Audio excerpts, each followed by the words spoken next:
ဒီလောက်စီနီမက်တစ်ဖြစ်တဲ့ဆန်းဆက်နဲ့ဓာတ်ပုံရိုက်လို့လှပြီးဈေးလဲအရန်မကြီးရဲ့ချောင်းသာနာမည်ကြီးဟိုတယ်တစ်ခု sharing လုပ်ပေးမယ်ပြောရရင်ညဘက်တငယ်ချင်းတွေနဲ့မော်ကိုပြီးမနက်ချောင်းသာရောက်သွားရင်တော့ bar review မှကြည့်စရာမလိုပဲမျက်စိမိတ်တဲလို့ရရဲ့ဟိုတယ်အခုကမ်းခြေရာသီလဲရောက်ပြီဆိုတော့ကမ်းခြေသွားမဲ့သူတွေအတွက်အသုံးဝင်မဲ့ vlog မလို့အခုတည်းက share ပြီး save ထားလိုက်တော့နော်အခုရှွန်းညွန်ပေးမဲ့ဟိုတယ်ကဟိုးရှွန်းတို့အဖေတွေမေတွေခက်ကတည်းကနာမည်ကောင်းတစ်ခုနဲ့ရက်တည်လာအခုဆို18နှစ်လောက်တောင်ရှိ service ကလည်းတော်တော်ကောင်းတယ်ဒီလို activity တွေဟိုတယ်ကနေသင် join လို့ရတယ်တဲဘူးရဲ့သူတိုင်းလည်းအကုန်သဘောကျကြတယ်ဟိုတယ်နာမည်လေးက Bear Resort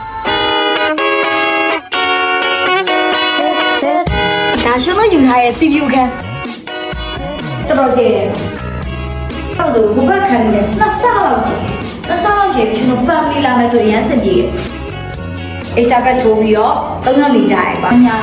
ကျယ်ပဲ။ဆိုလို့ရှိရင် family စားတာတောက်တာတည်းမလား။အိတ်စိညာဘက်ဆိုလို့ရှိရင်ချေးလို့ရတယ်။ပင်လယ်နဲ့တော်တော်နီးရ။အရှိမအောင်မှကျွန်တော်ထွက်ထိုင်ခြင်းထိုင်လို့ရရဲ့ခုံတန်းလေးတွေရှိ။သွားတိတ်မဲ့သူတွေတေချာလေးကြည့်လို့ရအောင်ဒီ Bear Resort ကရှိရဲ့ hotel အခန်းတွေတေချာလိုက်ပတ်ပြထားတယ်။ဒီ CPU family room ဆိုအကြီးပဲသူကနှစ်ခန်းစက်ကိုမှ dining room လဲတီးတန့်ပါရဲ့ပြီးတော့အပေါ်ထက်ကိုလည်းတက်ပြီး CPU ကိုကြည့်လို့ရတယ်။ကျေတာလဲတော်တော်ကိုကျေအားကြောင့်လူများလို့ရှိရင်ဒီအခန်းလေးပဲယူနောက်တစ်မျိုး second CPU ကကြောအပေါ်နှစ်ခန်းအောက်နှစ်ခန်းနဲ့လေးခန်းကျွဲပုံစံရှုံးခုပြနေတဲ့ဒီအခန်းလေးတွေက Bear Resort မှာရှိရဲ့ဈေးအနည်းဆုံးကနေစရရဲ့3,900တန်အခန်းလေးတွေသူကကြော budget မပါဘူးသူလည်း2ယောက်ခန်း3ယောက်ခန်း4ယောက်ခန်းဆိုပြီးရှိရဲ့တငယ်ချင်းတွေနဲ့လာလို့ရှိရင် extra bed လည်းထိုးလို့ရအခန်း type တွေကတစ်ခုနဲ့တစ်ခုမတူ overall အနေနဲ့ပြောရမယ်ဆိုလို့ရှိရင်အခန်းပေါင်းကလည်း80လောက်ရှိတယ် service ကောင်းမှန်းတီးရောလူကလည်းတော်တော်စီတဲ့ဟိုဒီခန်းဆိုလို့ရှိရင် second CPU 2သိန်းခွဲဟိုမှာ budget လည်းပါရဲ့အခန်းလေးကျယ်ရှောက်လန်းနဲ့တိုက်ရိုက်ကြတော့ CPU ကိုတိုက်ရိုက်တမ်းမြင်ရတယ်တချို့ second CPU တွေဆိုရှောက်လန်းနဲ့တဲကြပြီးပင်လေဘာတမ်းမြင်ရတဲ့အခန်းရှိဒီ Bear Resort မှာအခန်းတွေက3,900နေစပြီး6သိန်းကျော်ဒီအဆဆရှိရတွေ့ခဲ့ရဒါရီဆို Gaia View အခန်းတွေတချို့အခန်းတွေတက်ပို့ကျဲဈေးနှုန်းကလည်း3,900ချင်းအတူတူပဲကဲလိုက်ပြရတာမော်လို့ lunch time မှာပင်လယ်စာကြီးကြိတ်လိုက်ပါအောင်မယ်ပင်လယ်စာဆိုလို့ပြောရအောင်မယ်ဒီ hotel ရဲ့ restaurant ကလေးဈေးတော်တော်တက်တာချောင်းလာ hotel ဆိုတော့ဈေးကိတ်မဲ့ချင်းမန်နူးစာကိုလှန်လိုက်မှပဲရန်ကုန်က restaurant စင်းနဲ့ဈေးကအတူတူပဲတော့အဲ့နဲ့ hotel မှာပဲပင်လယ်စာကြီးတစ်ဖွဲ့လုံးရှယ်ကြိတ်ကြအပေါ်မပြောအစားတောက်လိုက်ရတကယ်ကောင်းတဲ့ hotel နေ့လယ်2နာရီခွဲတီးတိုင်း hotel facility ရဲ့မှာပါထားပြီးသားအားကြောင့်မလို့နေ့လယ်တီးတိုင်းဆိုလူကအပြည့်ပဲစီကားနေရပဲတီးတိုင်းမန်နူးကလည်းကိုရီခေါက်ဆွဲအပူရှာဘူးကြာစံချက်ဆိုပြီးတရက်နဲ့တရက်မတူ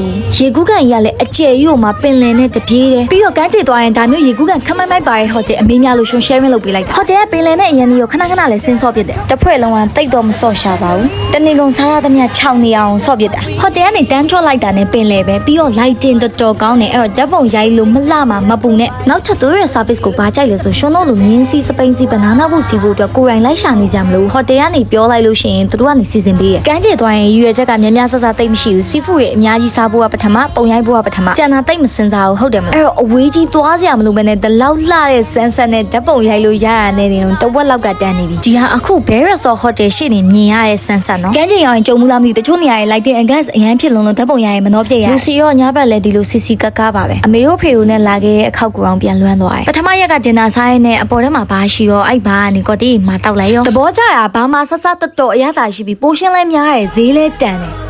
ဒီနာမှာလည်းပင်လင်စာရီတတိုက်နဲ့ရှယ်ကြိတ်ကြသေးရစားလို့မစုံတပြုံးပြုံးအဖွဲစားမယ်လေချောင်းသာရောက်ရင် dreams ကဒါပဲပင်လင်စာရီကလည်းလက် chef ကလည်းလက်ရကောင်းတော့ရှွန်းတို့အဖွဲကြိတ်ချက်ကတော့99 plus ပဲမိုက်တယ်နော်အကုန်လုံးအစားသမားတွေဆိုခီးသွား vlog မှာ eating show ပါကြည့်ရတယ်တစ်ဖွဲ့လုံးလေဒီခီးမှာတကယ်ကိုမှပင်လင်စာရီကိုရှယ်ကြိတ်ခဲ့ကြရရှွန်းတို့ဖွဲ့ဘလောက်ကဲလဲဆိုနောက်နေကြတော့ restaurant စီအပေါ်မှာ rooftop bar ရှိရဲဆိုလို့တက်ပြီးတော့တောက်လိုက်ကြသေးရအဲ့မှာလဲဒါမျိုးလက်လက်ဆက်ဆက်ပင်လင်စာတတိုက်နဲ့ပဲကော်တီလေးတွေကလည်းချီတီမီမီနဲ့ဈေးတော်တော်တက်တာတကယ်ပါရောက်ရင်ဒါမျိုးတွေတောက်ဖို့စားဖို့ကိုပါ recommend ပေးတဲ့ hotel ပဲစားကောင်းကောင်းနဲ့ဘလောက်တောင်စားခဲ့တယ်ဆိုချောင်းသာအပြန်ဝိတ်တရားထိုးတယ်ရှင်ကုန်လဲရောက်တော့တစ်ဖွဲ့လုံးပင်လယ်စာဆိုတော့အတန်တောင်မကြားချင်တော့လည်းမပြောနဲ့စားပုံစားနည်းကိုလည်းမေးကြည့်အောင်ပင်လယ်စာအရင်ကြိုက်တဲ့အဖွားအောင်ရန်ကုန်ရောက်တော့တော်ပါပြီလို့အောင်ပြောယူတာဒီလောက်ပြေဆုံးနေရအောင်ချောင်းသာရောက်ရင်ချက်ပို့ရဲ့ပိုးကတစ်ဖွဲ့လုံးဝင်ကြသေးရညဘက်ပင်လယ်ကြီးကိုငေးရင်သဲပြင်ပေါ်မှာဒီလိုမီးပိုလေးနဲ့ပစုံလက်လက်ဆက်ဆက်ကြွေကင်စားကြရရောချက်ပို့မှာစားမယ်ဆိုလို့ရှိရင်လည်းဒီအမနှစ်ယောက်ကတော်တော်စိတ်ရှည်ပြီးသဘောကောင်းနေရှင်တို့ရဲ့ဖုန်းနံပါတ်လေးပါချထားပေးဒီ Bear Resort Hotel ရှိမှလည်းအငဲလိုရှိရဲ့ချက်ပို့မတ်ဆဆာဝင်နဲ့မက်ကီတီမိုးဆိုသိကြရတယ